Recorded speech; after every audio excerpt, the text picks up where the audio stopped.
Good afternoon, everyone. My name is Heather Powell, and I'm so excited to be with you today. I am currently the president and CEO at Ventana in Oklahoma City. But by trade, I am a landman, land management, and A&D person, so I'm excited to get to visit with some other fellow land people. It's a little overwhelming thinking about what to talk about in this world we're living in and how I could potentially add any value or insight into how to make it through such a crazy time. But it's kind of the first time in history that we're all going through kind of the exact same thing across the entire world together. So keeping that in mind and thinking about that with our industry and things we've been facing before March and then after March and how to move forward in the best way possible. I think there's a lot of things that we can all do in our roles and our jobs and in our personal lives to make it through. So I'm going to touch on some things starting with Finance 101, understanding the impact of American energy. Then focusing on something important to all of us in this group, data literacy, and importance of a strong network, especially in 2020 and moving forward here. And then focusing on thriving and balancing our responsibilities and some things that could help our mental health. I'd like to kick it off with one of my favorite quotes, and we have it hanging in the Ventana office in our coffee bar. It's from 2011, I believe, and I do think a key to success in any walk of life is having a short memory and a thick skin. I know it served me well over the years, from Aubrey McClendon. When you think about this year and having a short memory and thick skin and focusing on how, if something awful happened last week, your kids' homework piling up and trying to do homeschooling, and then moving on to the next week and carrying that burden, if we can all just focus on getting through each day and making the most of it. I love this quote, and every day I walk past it in the kitchen, it resets my memory on how we can keep charging forward and have a thick skin. We're going to have rough days and we can get through it, but having a thick skin and a short memory is definitely something we should all focus on. Our industry is just notorious for over borrowing and expecting to continue to raise new capital and drill ourselves out of problems. But that's definitely not the way things are working this year. So finding ways that we can lower costs and run leaner organizations and optimize our current assets has really been mission critical. We're also charged with finding new ways to cross-train team members to not only improve efficiency, but also to create more job satisfaction and getting more high performers involved in the day-to-day function without having to add employees. We also need to analyze projects from multiple angles. Adding a well to a drill schedule to save a lease is something probably everybody that's listening to this has been in a meeting to talk about. But should we also analyze what it costs to take a new lease? There's a lot of emotion that goes into buying leases and how difficult a landowner may be to work through taking a new lease. But at the end of the day, when you think about how much it costs to drill a new well, would you rather spend $500,000 taking a new lease today in a lower price environment versus drilling a $6 to $10 million horizontal well? It makes a lot of sense when you're facing $40 oil to talk about that. So staying on track financially, you've got to stay on track operationally. If you've got 12 people gathered in a room, it could be 5, it could be 35, but there's so much collective experience and no doubt experts in all of their separate disciplines that it's so good to bring them together and talk about ways that you can make improvements, communicating and being more involved. I know sometimes you may feel like you aren't a subject matter expert or you're not high enough in the food chain to give ideas, but it's so important.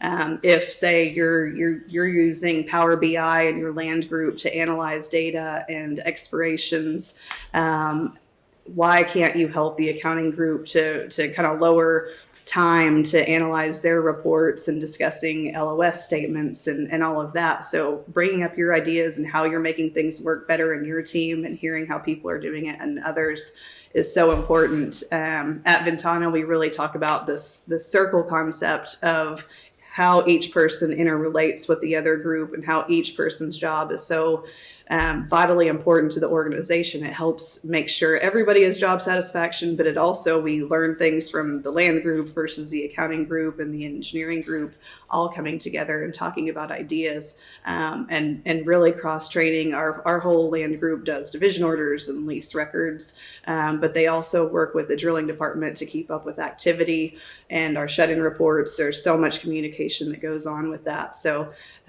it creates employees that know much more about the industry and can understand what things cost, and it's so important to the group.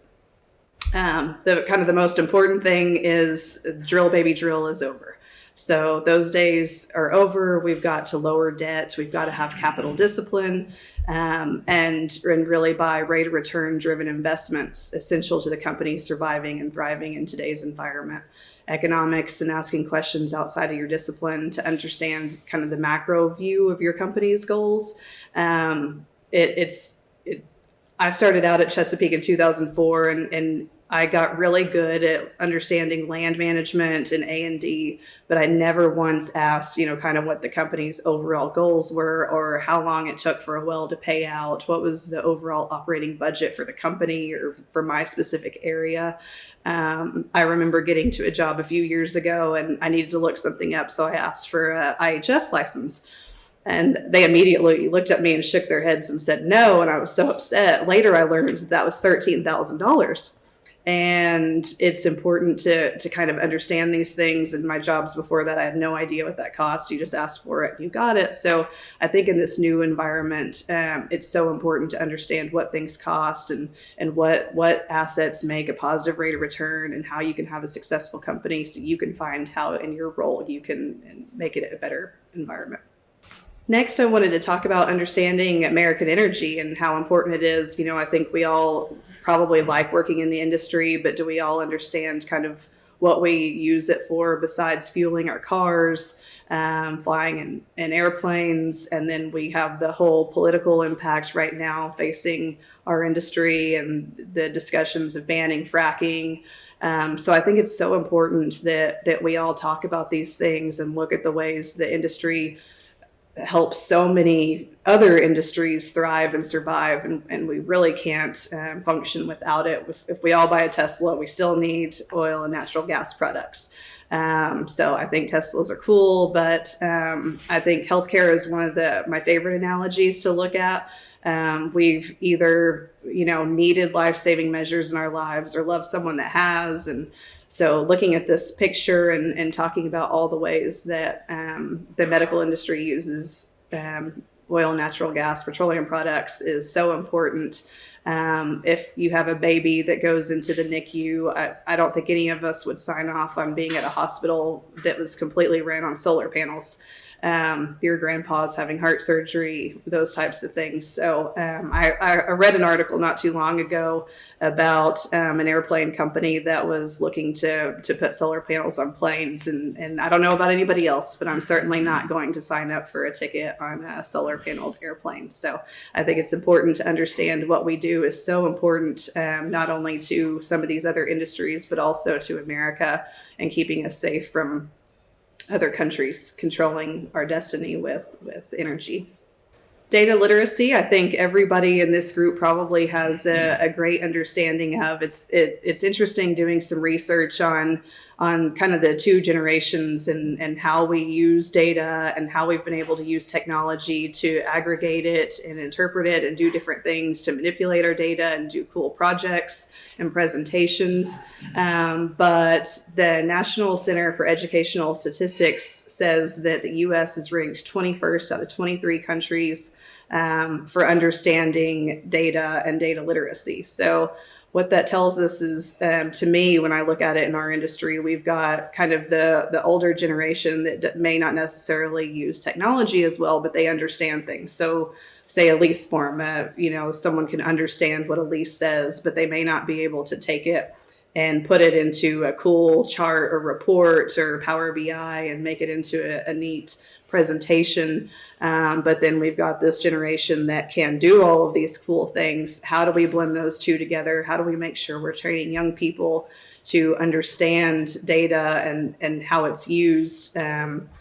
I think back several years ago, I was talking to a young landman, and we had a project where each of our companies had 50% of a unit. And so I was making sure before the rig got onto the location that we had cleared title. So I call him and he said, "Oh yeah, we cleared title. We're all good. I got the title opinion yesterday."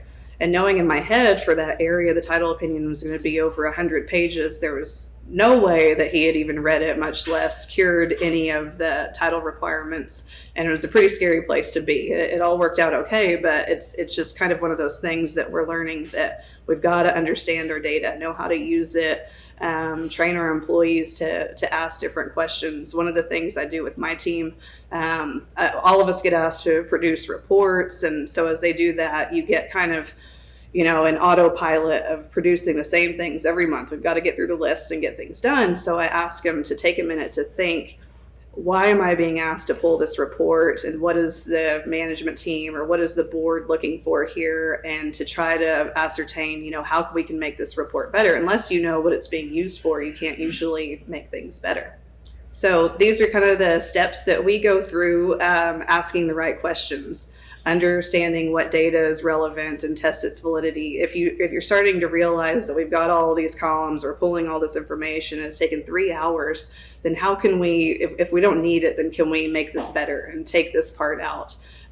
Creating easy to understand visuals so your team understands the results, kind of creating a story to help decision makers see the big picture and act on those results. Because the cost of not understanding your data is so huge. I think we've learned that this year. Our land team is pretty young, so most of the people in our group haven't ever dealt with shut-ins besides, the one time of going through a lease and typing in that $5 per acre into the system and moving on. None of them knew how to pull a report or why we would ever pay a shut-in. So it's been interesting to kind of go through some different things and ask, learn, interpret, share, so people can understand what data we need, how we can use it, and work as a team to make it much more cohesive.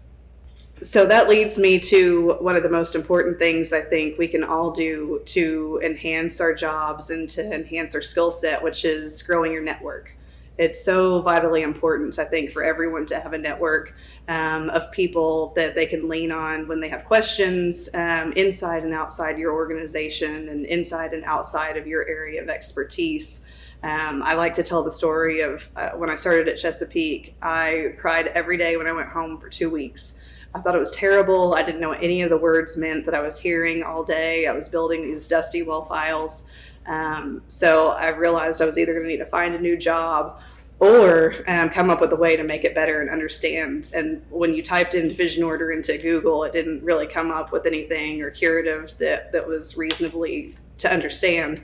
So I decided to make a list of every word that I didn't understand and find somebody in the company with the department that could explain it and start offering to take them to lunch.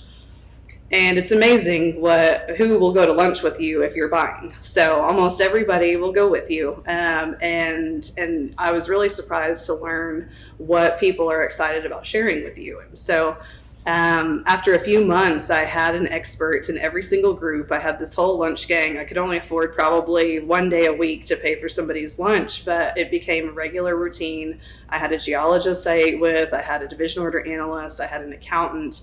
And you learn to appreciate what everybody brings to the table. But I also knew what all the words meant at that point as well. And that's kind of when I fell in love with the industry. So creating a network of people that can help teach you things and how pieces work together. And some people are more introverted. So maybe calling somebody and asking them to lunch is the scariest thing you've ever heard of. So maybe emailing the geologist on your team and asking for 10 minutes to visit in their office is a good gateway. The worst thing someone can tell you is no, but it does happen from time to time, but that's the worst thing that's going to happen. So move on to the next person. It'll help you grasp the big picture of what's going on. If you're new in the industry and you haven't interacted with a development team or an exploration team, it's really cool to go talk to geologists and engineers that have been doing this for 30 or 40 years, and the stories that they have and what you learn from hearing about that is so great. And also ensuring you have a mentor that kind of fosters you along. I have a group of them that I've had for 16 years that I still talk to regularly, and I still text or email whenever something's going wrong, and they can help you kind of work through problems. And then also in this new day and age of companies are shrinking and teams are shrinking and layoffs happen. And all of us, if you've done this long enough, have experienced it or will at some point in time, or you'll have a friend that does. It's important to, if you have a network of people and you're engaged in organizations where you can visit with people, they'll think, oh, well, I had lunch with Drew last week and I see this posting, he'd be perfect for it. I need to send that over to him. He said he was looking for a job. So things like that are you have to be in people's minds. You have to talk to people, pick their brains. And it's so important to have a network. And it also increases your confidence to understand kind of how the whole company fits together and works. Increasing your knowledge base and having industry experts that you can lean on over time. And it also helps you step out of your comfort zone. I was asked to come speak with an SPE group of engineers several months ago, and I had no idea why they wanted a landman to come talk. But I decided saying yes was the right thing to do. And it was crazy. Engineers loved hearing about networking as a concept they've never heard of, and they thought I was just Gandhi spreading all of this insight that they had never heard of. So it helped increase my confidence in something that they don't normally talk about at engineering functions. But I also met a handful of engineers that I never would have met otherwise. And now we keep up with each other and kind of talk about what our respective companies are doing. And it was really great. So it'll also help you keep and retain jobs and hear about new opportunities that happen in the industry as well. A few key ideas that I have just kind of thrown out here that kind of summarize some of these things. Have pride in your current job, function, and company, and doing some of these things can really help you increase your job satisfaction. Being a part of the solution, not the problem. It's something we send out at Ventana all the time. If you're facing something that maybe is an engineering problem, but you're in accounting, how can you be part of the solution? Bring some ideas. It may not be the one that lands the plane, but at least so the whole team knows that you're looking for ways to add value and are working hard and thinking outside of the box. Stepping up into new roles. Again, the new reality is that we're going to have less people and you have to do more, and you can get burned out so easily. But you can also use it as an opportunity to learn something new. I do a lot of HR at the office. That's never been part of my hopes and dreams to do that. But I've learned so much more about running a business by doing some of the different things. I also interface heavily with our IT groups. That isn't something that I knew a whole lot about 5 years ago, but it's crazy the things that you learn by engaging in different areas or talking to different people. So I encourage you to always try to be a subject matter expert in your area, but also leaning into something that you may not know as much about. It's crazy how much you enjoy going to work whenever you understand the bigger picture and can offer some insight into some other areas as well. Thriving and balancing responsibilities in this new world. I was reading an article not too long ago. It was a Q&A session with Nora Roberts, who's a romance novelist. And I've never heard this analogy done so well. So I thought this was a perfect group to kind of share it with. If you haven't heard it before, it's really good. Anytime you are reading about balancing life, parenting, mothering, your family life, and in reality, none of us are just juggling two things. We're not ever just juggling our career and our family. We have probably 55 balls in the air at any one time. So kind of differentiating what kind of responsibilities we have and what kind of deadlines we have for the week is so crucial to our mental health and keeping all of our balls in the air. But the way she described it is we all have balls. Some of them are glass and some of them are plastic. And so differentiating between, if you drop a plastic ball, it's going to bounce and no harm's done. If you drop a glass ball, it shatters, and you've got to kind of know which one's which. If you have a huge deadline this week for work and the whole company is relying on that would fit into a glass ball.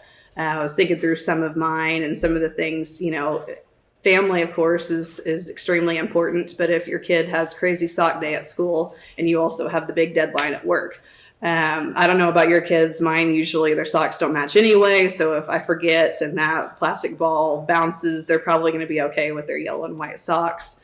But if it's, their birthday party at class and you forget to bring cupcakes and they're devastated that you don't show up that week, that's a glass ball.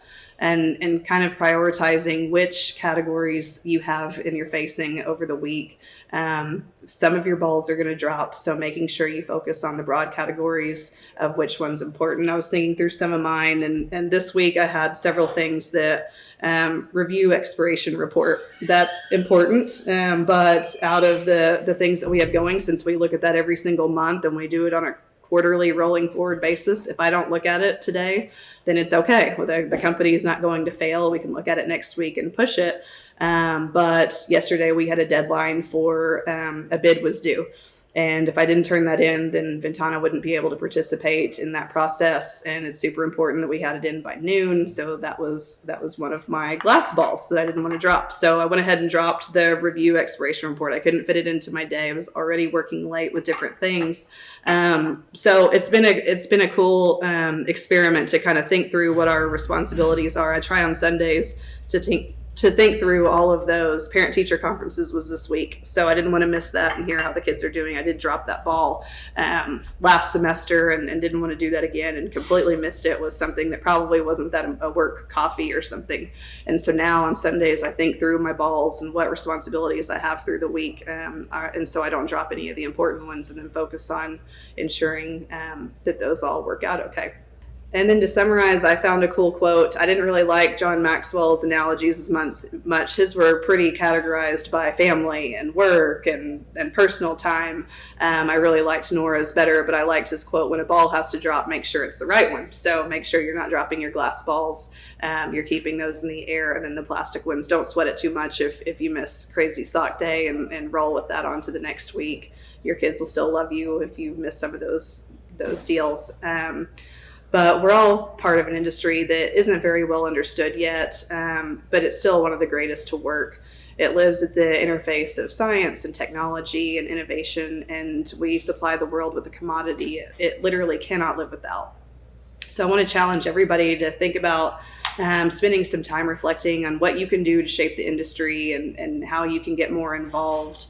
Right now, how can you bring more value to your organization? Something that I like to think about when we talk about it at the office, are we creating more value than we cost? So it's a reality that we all have to face. So how much are you costing your company? Are you bringing more to the organization?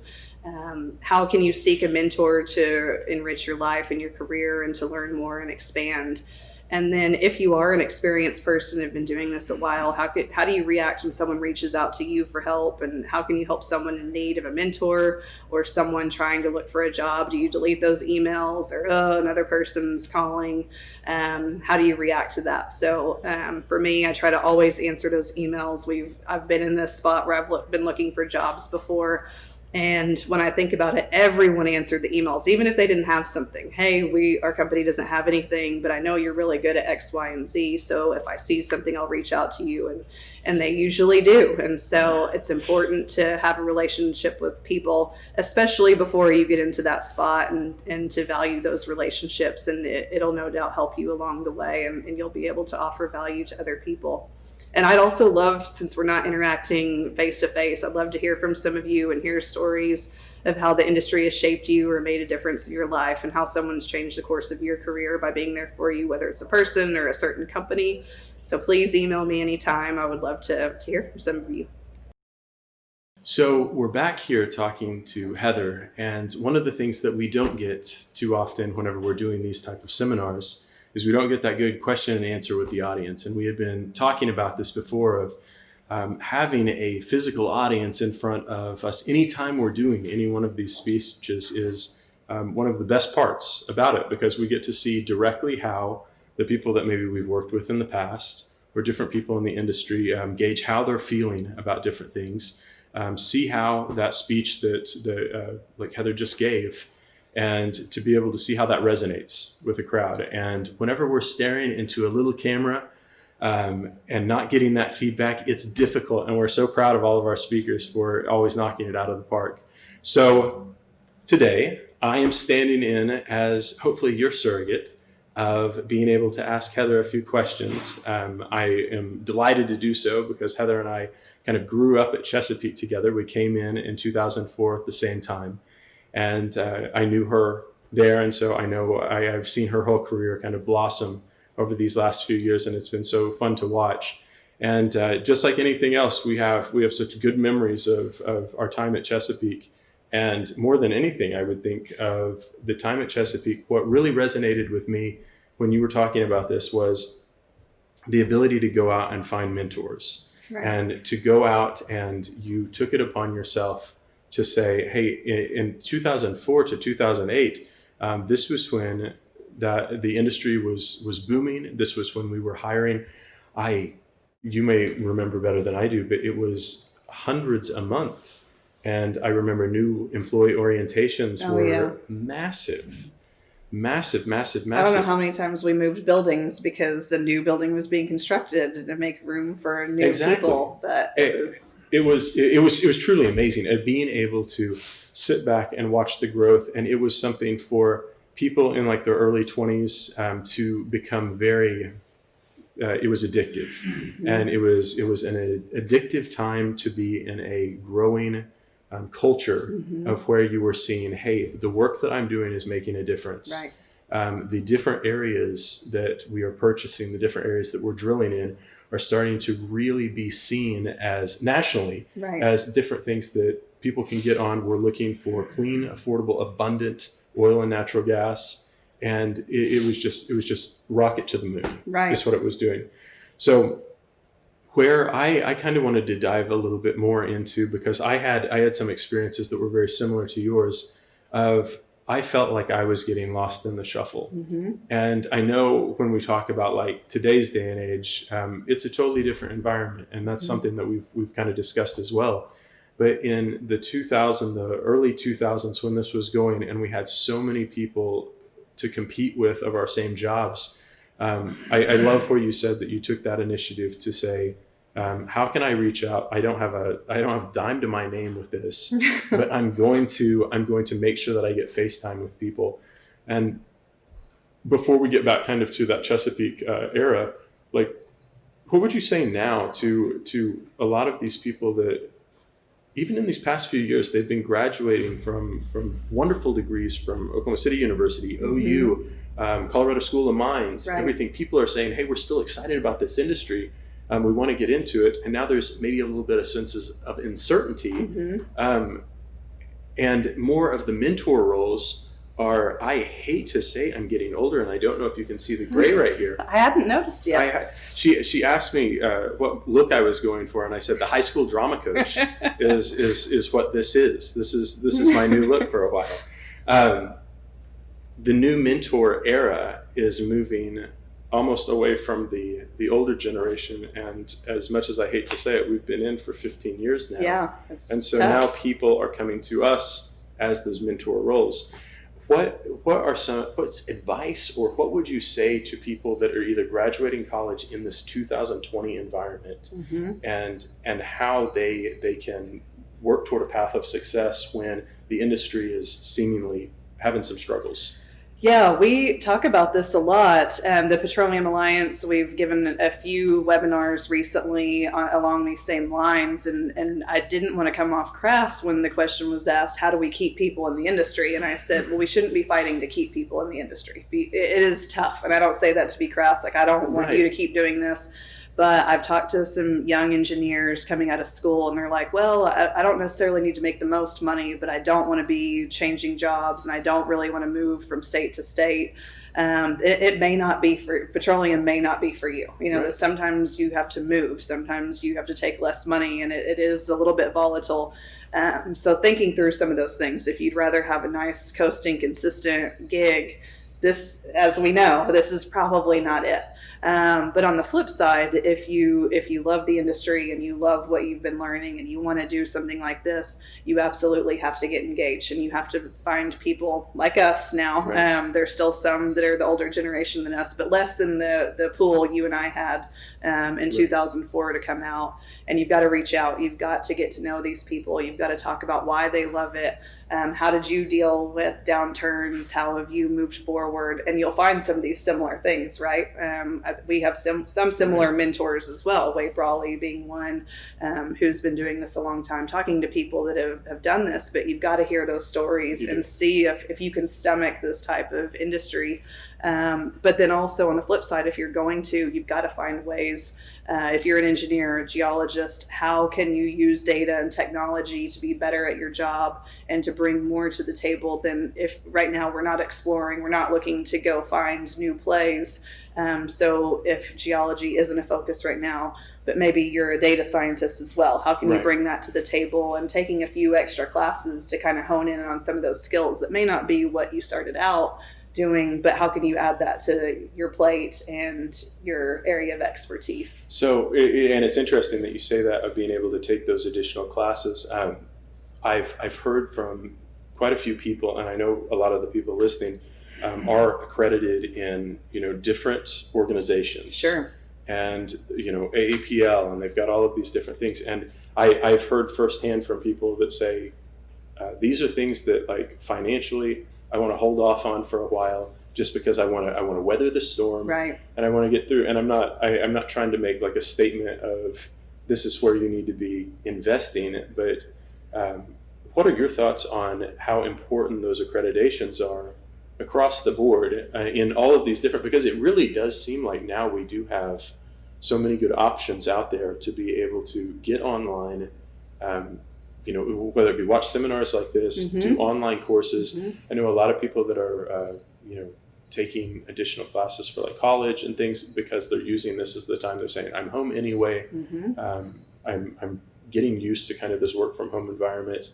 So I might as well put in this time so that whenever things do get in a little more, stable ground, that I have that to fall back on. With so much change in the industry and so many companies reorganizing and restructuring, do you think it's a wise move for people to look at the different accreditations that they can get and go forward with that, or do you think it's a time just to hang on and wait? I think any way you can differentiate yourself from, especially right now and looking for jobs, is when it's most important. I remember, 6 years ago, I think a group of us at RKI were. Our boss wanted us to go sit for the CPL exam. And we were so busy with work, and we went back and forth. Do we really need to do this? Do we need to spend a week doing the class to prep you for the test? And it doesn't matter because we have a job and we like our job, and it's not going to help us get a job here. We're not going to move up by getting, going to take that test.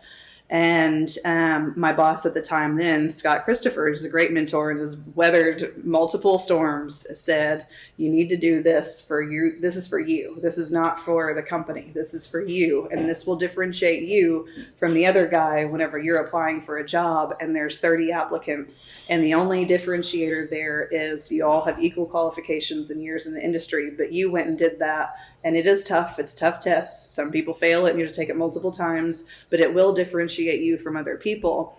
And the other thing is it kind of keeps you like glued to an organization and a group of like-minded people. Right. I was thinking about it the other day. I'm like, man, I need to get more credits. I've got to keep up with this. Do I still want to do this? But because I have those credits in my mind, I know I have to go and do it. It'll connect me to the other people that are going to the organization.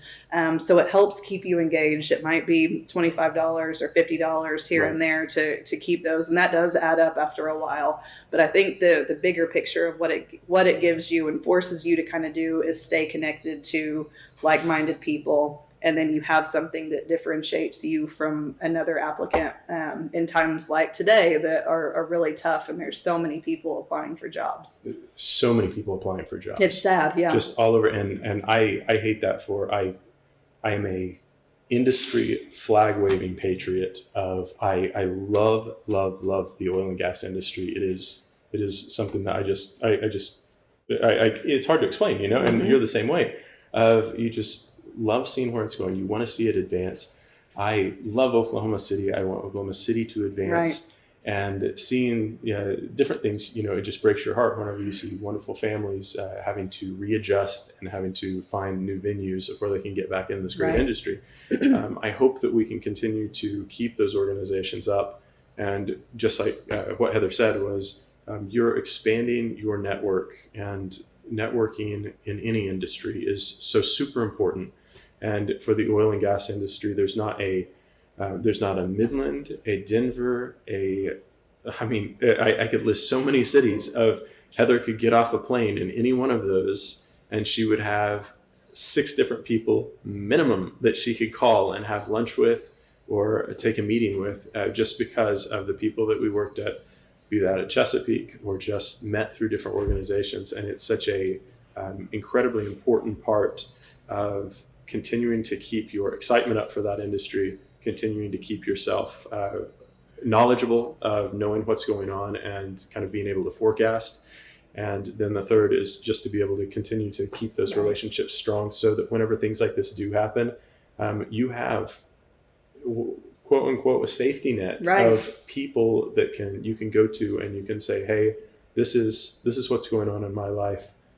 Give me some advice. Mm-hmm. And they understand too. They do understand. It's one thing talking to your spouse or your best friend, That's but right. if they haven't really gone through it or understand it, it's nice to be able to call somebody and be like, I lost my job. I know you probably don't have anything, but I just wanted to talk through it with you because you've been there before, and feel like you're connected and you have like-minded people that have kind of walked in those shoes too. For sure. So at the peak of when the Continentals and the Devons and the Chesapeakes and Chaparrals and all the rest of them in Oklahoma City, when we were going the big league city route, and everything was really firing on all cylinders, we could talk ad nauseum about the different things that were so wonderful at Chesapeake, that they took care of their employees. They helped us get educated too. That was a big thing.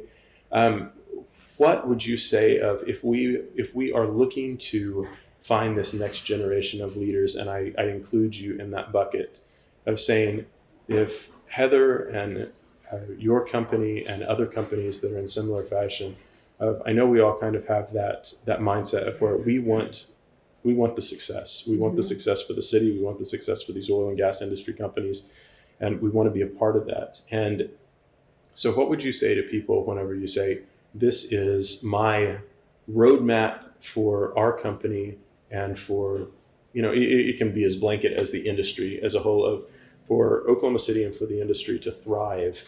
What are you hoping to see in the next few, 6 months, year, 5 years?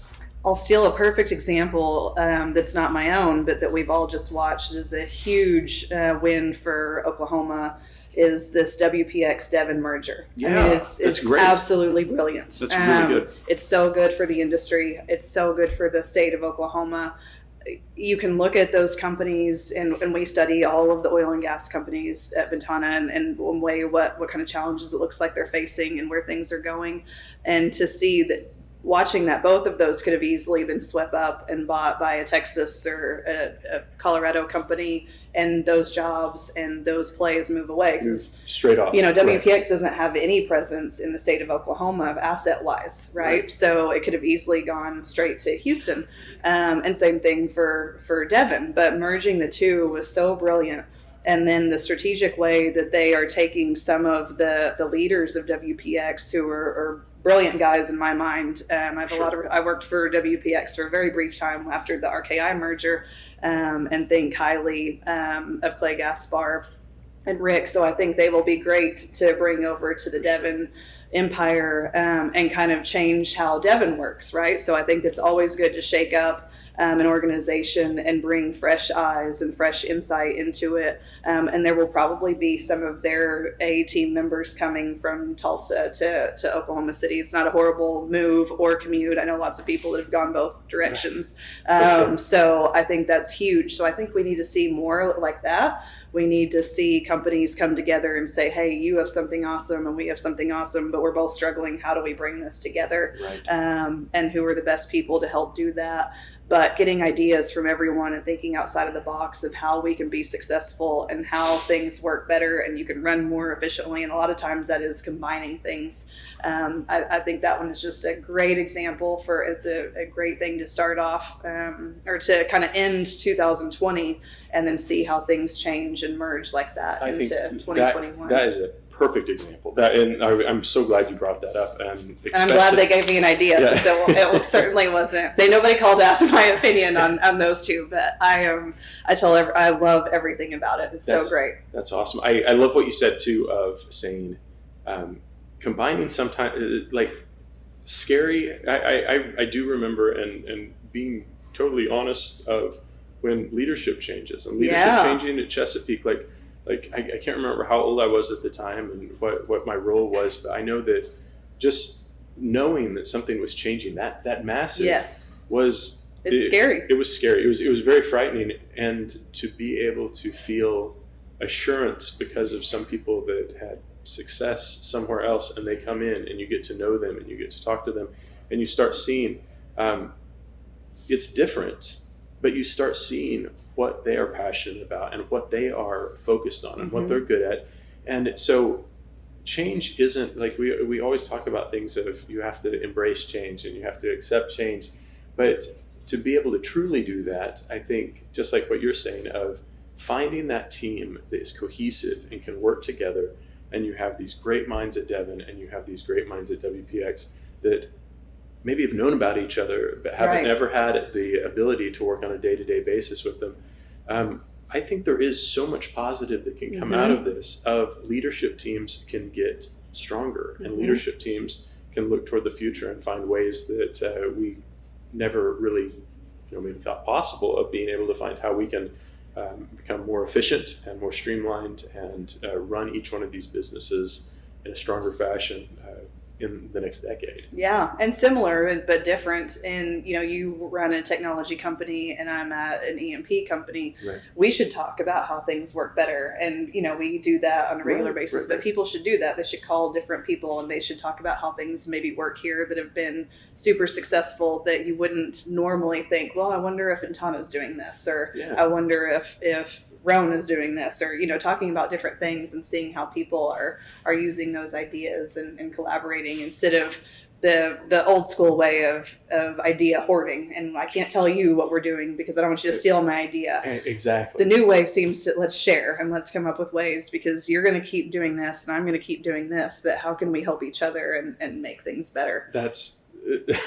perfect. And I was just talking to somebody just a week ago on the exact same topic of we did silo everything and saying these are proprietary. Like everything's proprietary. We do, proprietary. We're doing it better. So you guys, you're on your own. Right. And to be able to now see a shift and genuinely seeing a shift in so many of these companies of saying, how can I make my accounting department run smoother? How can I make my land department run smoother? How are we drilling in the fields? What do we have to do of people on the ground, or what can we do in the shop? And they are finding they're leveraging technology, they're leveraging their people, they're trusting their people, and they're finding we're going to put the management in place and the teams in place that are going to be best focused for lean leadership going forward. And it's making a difference. Absolutely. It's really making a difference. With the last bit of time that we have here too is something that I always really like to hear about, because it's been something that I can also say that I did not understand whenever I started the business, because I was young and I was dumb and I was I mean if you met me back then, I apologize. To see so many wonderful leaders in oil and gas, so many young leaders, and to see so many young industry leaders like yourself who are female in the industry, who have worked your way up, talking about diversity and how the oil and gas world, that is one thing that I think we have been unfortunately slow. And I think if you talk to enough people, that's the sentiment of we have been unfortunately slow. What is your thoughts? And I know you've spoken about it, I'm sure, a million times. And I'm glad to have the opportunity just to kind of find out you worked at Chesapeake, and much like myself, we said we don't know much about this, but we want to learn because we're passionate about it. You took it upon yourself, like you said in your speech, of saying, I'm going to find the mentors that I'm going to align myself with, learn what I need to, and get myself aligned into a position where I can continually have that forward progression with my career. I completely respect that. I think that is, it's totally admirable. And I would just say, what kind of message would you give on your experience of climbing that corporate ladder, breaking through any barriers that you feel you broke through?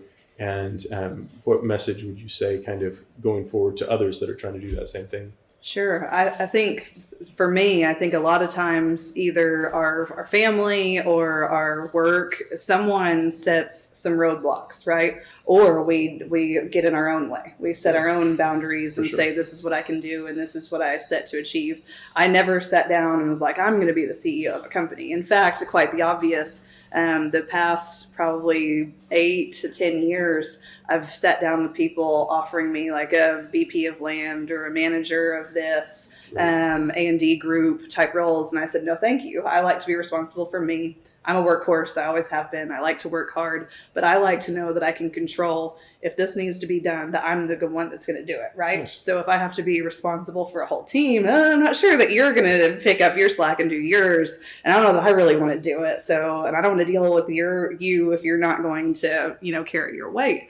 And so it really wasn't part of my aspirations. I really liked being a landman. I liked working in area. I liked going to be in the field. I like working with landowners. And so I was always pretty averse to taking on more responsibilities. But starting out as a little girl, my parents never set any boundaries. It was, you can do whatever you set your mind to. You're going to have to work really hard to do it. But there wasn't ever this thing like, you're a girl, so like you can do these 3 jobs. And not saying, doing those traditional roles would be bad, but it wasn't anything that they set.